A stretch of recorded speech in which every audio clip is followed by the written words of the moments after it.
Ya, selamat malam teman-teman. Selamat datang kembali di dalam live diskusi dan sharing kita pada malam hari ini. Em, kita mau diskusi tentang tadi saya lihat di room perdebatan Joseph dan Unirifa ya. Mereka bahas tentang ketritunggalan Allah. Jadi tadi itu seperti membandingkan antara konsep tauhidisme di dalam pemahaman iman yang lain dengan konsep trinitas ya. Ya menurut saya itu topik yang bagus. Tetapi kalau dikomparasiin sebenarnya esensinya sama, mengajarkan tentang menekankan pada keesaan Allah, cuma ketritunggalan itu lebih kepada penjabaran Allah yang satu itu. Jadi Tritunggal itu menjelaskan seperti apa Allah kita yang satu itu. Ya, tapi kalau tauhidisme saya mengenai bagaimana Allah yang esa itu. Ya, jadi kalau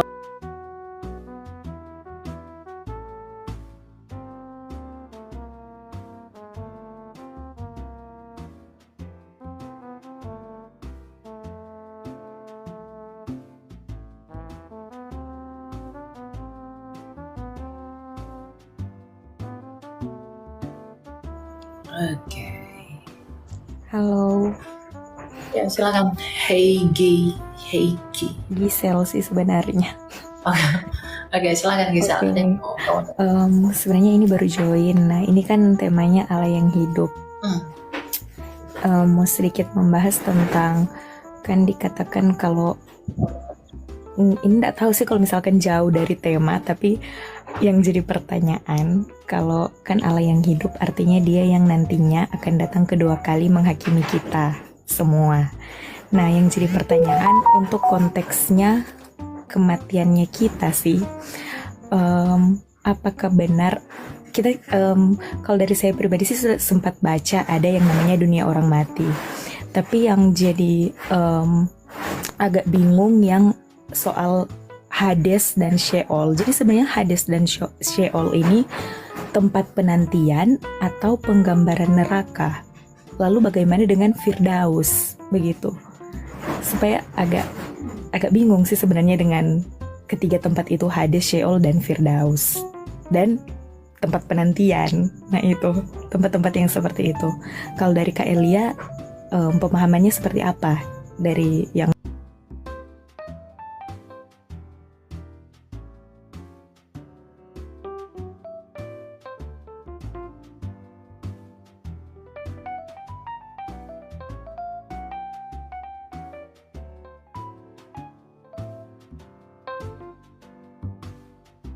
Allah tidak menyayangkan malaikat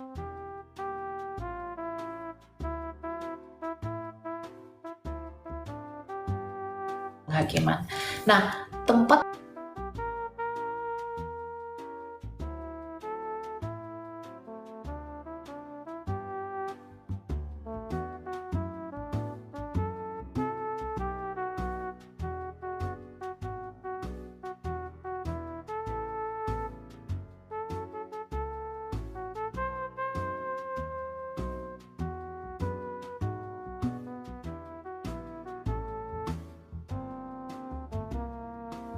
penantian orang sebelum masuk ke dalam surga itu adalah Firdaus.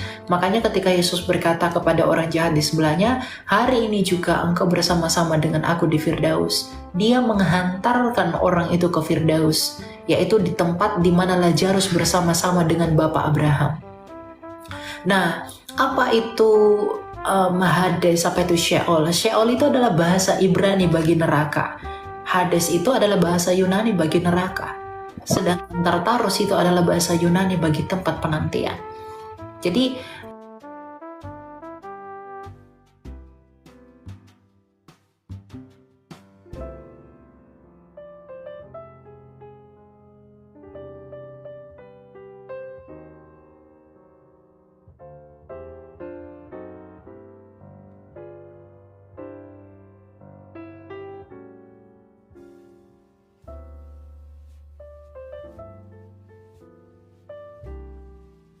mengatakan bahwa Tartarus itu adalah tempat penantian. Ketika kita mati, kita menolak Yesus, kita akan ditempatkan di Tartarus. di tempat penantian alam maut sebelum hari penghakiman. Ketika kita percaya kepada Kristus, kita akan ditempatkan di Firdaus, yaitu tempat di mana kita menanti Dia sebelum hari penghakiman, di mana kita yang mau dibawa ke surga.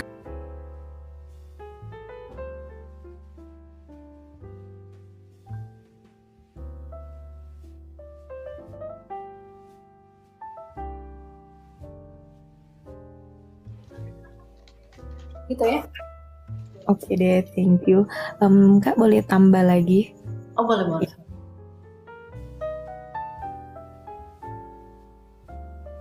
Karena kan di sini ada singgung mengenai Trinitas.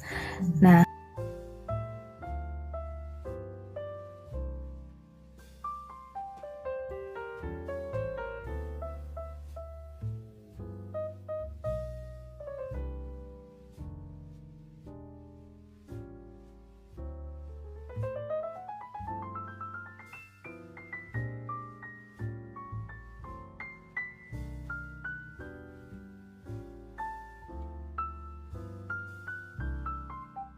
Tunggal itu sebagai persekutuan kasih yang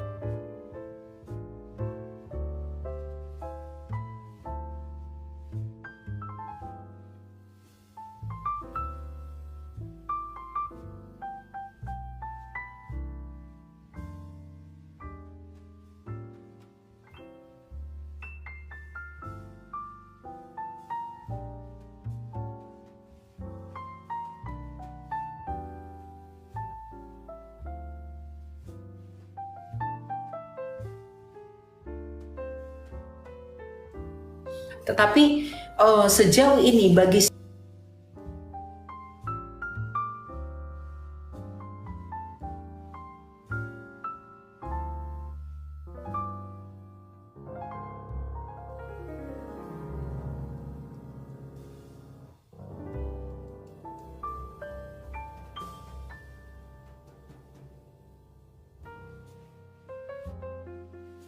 cuma perbedaannya adalah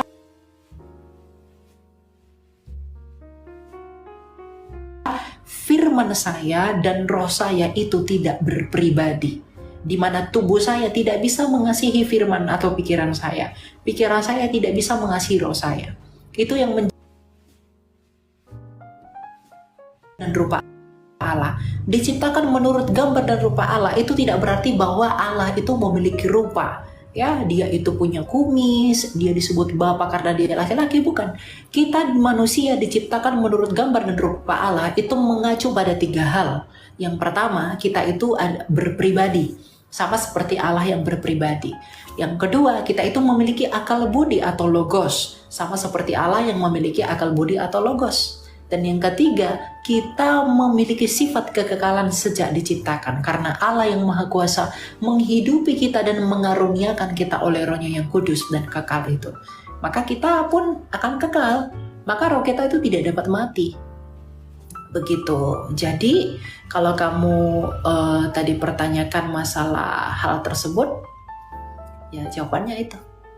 Gitu. Oke deh, baik. Terima kasih, Kak. Oke, Tuhan memberkati ya. Ada lagi yang mau kamu tanya? Cukup sih. Yang lain saja dulu, nanti berkembang. Oke, Tuhan berkati. Thank you. Ya, silakan Reynal. Ada yang mau kamu sampaikan?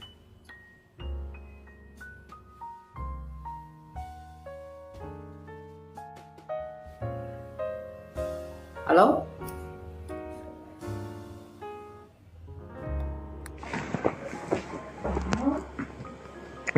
Nggak ada ya? Oke, Sang Domba. Silakan, Mbak. Selamat malam, Bro Elia. Silakan. Shalom. Masalah Trinitas ya kan, Bro.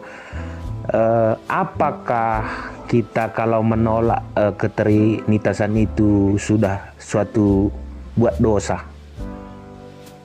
Dan di mana itu tertulis, Bro Elia Miro?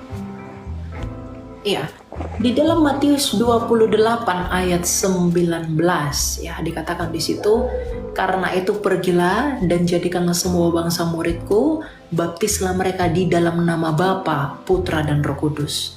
di dalam onoma, bukan onomata. Ya, di dalam onoma Bapa, Putra, dan Roh Kudus. Jadi satu nama, tetapi yaitu Bapa, Putra, dan Roh Kudus. Nah, kalau kita menolak Bapa, Anak, dan Roh Kudus, apakah kita berdosa? Kita berdosa. Kenapa? Kita menolak forma yang diberikan oleh Kristus sendiri sebagai formula baptisan yang sah yang datang dari dirinya. Jadi Trinitas itu tidak buatan manusia, Pak. Itu adalah penjabaran sistematis di mana nafas Trinitas itu sudah ada dalam Alkitab. Di mana lagi pula Trinitas itu tidak berbicara tentang jumlah-jumlah Tuhan, tapi Trinitas itu berbicara tentang bagaimana Allah kita yang satu ini. Jadi Alkitab itu menyampaikan bahwa Allah kita yang esa, yang kita sebut sebagai Bapa itu dia adalah Allah yang hidup. Karena dia adalah Allah yang hidup, apa buktinya adalah Allah yang hidup? Dia memiliki firman sehingga dia bisa berfirman, yang kemudian disebut sebagai anaknya. Kemudian dia memiliki roh karena dia itu hidup, yang disebut sebagai Roh Kudus. Jadi Bapa, Firman, dan Roh Kudus atau Bapa, Putra, dan Roh Kudus itu berbicara tentang bagaimana dia yang satu itu sebagai Allah yang hidup. Kalau kita dengan kesadaran penuh mengetahui kebenaran yang demikian, kemudian menolak hal itu kita berdosa. Artinya kita menyangkal Allah yang hidup itu. Kita menyangkal dia sebagai Allah yang hidup. Kita tidak mengakui bahwa dia memiliki firman dan roh dengan menolak ketritunggalan Allah. Maka Allah kita akan sama dengan Allah-Allah lain, yaitu Allah yang mati, bukan Allah yang hidup. Begitu. Jadi memang itu sangat vital ya. Oke bro, saya memang dari aliran Protestan dan karena saya mula-mula dulu bingung karena nggak bisa dijabarkan secara singkat. Jadi memang ada juga tertulis memang bahwa menyangkal Bapa sama dengan menyangkal Yesus. Iya bro, Elia Miron. Betul. Barang siapa menghormati anak, dia menghormati Bapa. Barang siapa menyangkal anak, ia menyangkal Bapa. Karena anak itu atau firman Allah atau Yesus Kristus itu adalah gambaran Bapa yang tidak kelihatan itu. Kolose 1 ayat 15. Jadi kita bisa mengenal Bapa yang tak terlihat itu. Kita bisa tahu siapa dia hanya melalui firman-Nya sendiri yang keluar dari dirinya untuk menyatakan siapa dia. Dan itu hanya Yesus Kristus. Makanya dalam Yohanes 8 ayat 23 Yesus berkata, "Kamu dari dunia ini, aku bukan dari dunia ini. Kamu dari bawah, aku dari atas." Bahkan Yesus pun berani berkata, Aku datang dan keluar dari Bapa. Hanya dia satu-satunya pribadi di dunia yang pernah berkata bahwa aku datang dan keluar dari Bapa. Jadi ya tidak ada selain daripada dia yang keluar dari Bapa. Dia adalah utusan, betul dia adalah utusan. Tapi utusan yang bagaimana dulu? Dia tidak dilahirkan dulu baru diutus. Kalau para nabi dilahirkan dulu baru diutus, itu benar. Tapi kalau Kristus, dia diutus dulu baru menjadi manusia. Dia diutus dulu kemudian dilahirkan. Makanya dalam pengakuan iman kita, dia dikatakan dilahirkan, tidak diciptakan. Begitu. Oke, Bro Elia Miron, terima kasih. Mungkin ini pertanyaan terakhir. Tapi ini di luar, tapi sebetulnya saya penasaran gitu. Berapa tahun Kak Elia Miron ini belajar teologi sehingga secepat itu menerangkan Trinitas dan sebagainya dari teologi Kristen? Terima kasih. Saya tidak bisa belajar kalau mengandalkan diri saya sendiri. Saya percaya bahwa saya dibimbing oleh Roh Allah. Saya punya keberanian untuk speak up sampai saya merelakan diri untuk kesusahan, kesukaran, kemudian kesulitan karena Kristus. Itu bukan dari diri saya sendiri, tapi dari Tuhan. Tuhanlah yang mau saya melakukan ini. Tuhan itu mencucuki saya. Dia menguji saya dengan berbagai malapetaka dalam hidup saya yang membuat saya semakin kuat. Jadi ketika orang mengira saya lemah, saya kuat di situ. Jadi pengalaman itu yang membuat saya bisa menerima firman ini secepat itu. Meskipun tidak semua aku kenal dengan baik, tapi setidaknya aku sudah mengetahuinya, karena untuk mengenal itu ada proses di sana. Jadi sejak kapan kamu belajar itu pengalaman hidup, Pak. Ya, saya belajar lebih fokus seperti ini tidak lebih tidak kurang itu baru 1 tahun yang lalu, ketika saya putuskan di bulan 5 untuk berapologetika. Saya di sana mulai untuk belajar serius. Saya orangnya suka belajar, saya belajar dari siapapun.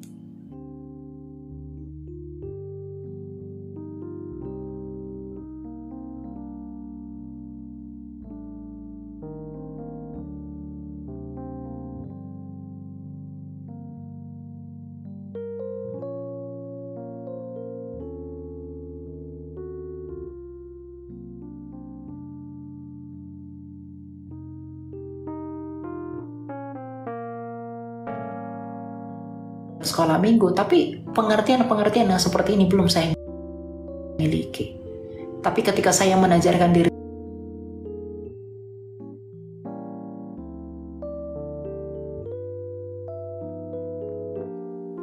Oke,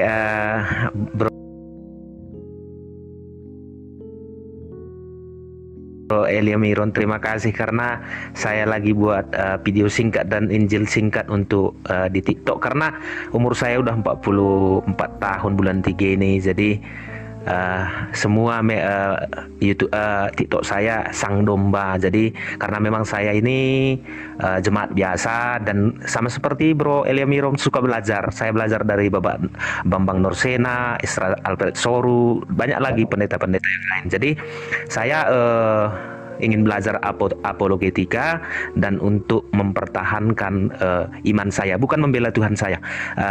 Terima kasih karena udah beri waktu untuk saya. Tuhan Yesus memberkati saudara Elia Miron dalam pengajarannya. Terima kasih bro ya.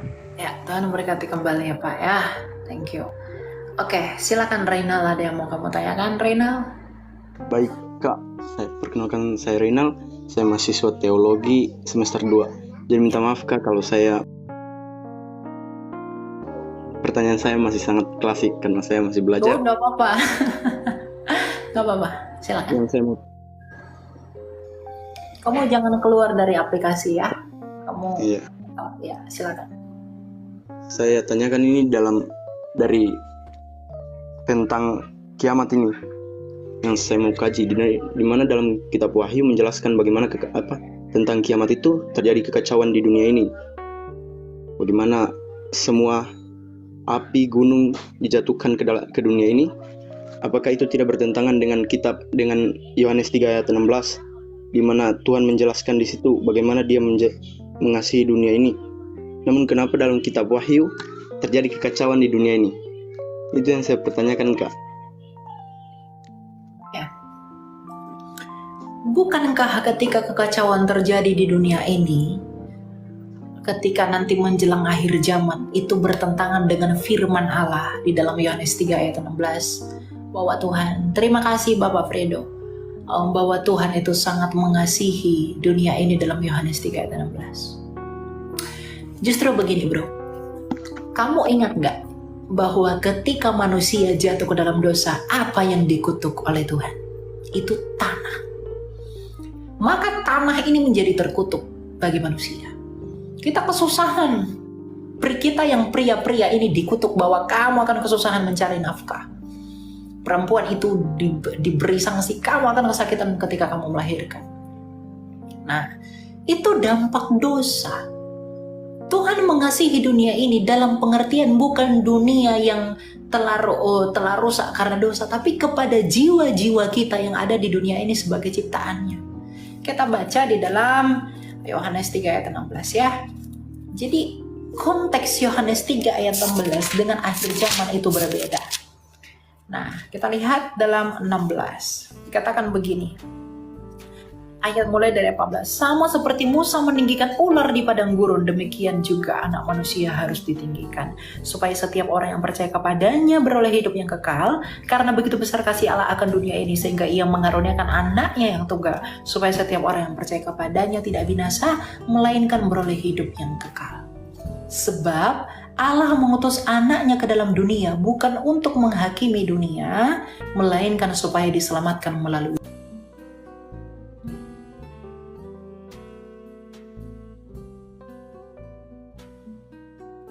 kepada dia. Makanya di akhir zaman nanti, Tuhan itu akan memulihkan segala sesuatunya menjadi baru. Sama seperti peristiwa air bah, yang dimana keturunan Adam pada saat itu, perkawinan campur antara keturunan manusia, anak-anak manusia yaitu keturunan Kain, dengan anak-anak Allah yang disebut dengan keturunan Set yang menghasilkan Nefilim, atau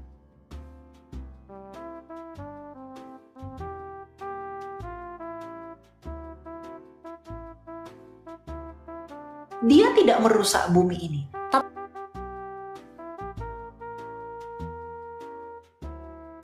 Tapi ketika nanti akhir zaman itu Yohanes melihat gambaran ada kehancuran di sana, di sini, di sana, di sini. Ya, itu harus terjadi karena langit dan bumi yang lama ini akan berlalu. Tetapi firman Allah tidak akan berlalu. Makanya dikatakan di kitab Wahyu bahwa ada langit dan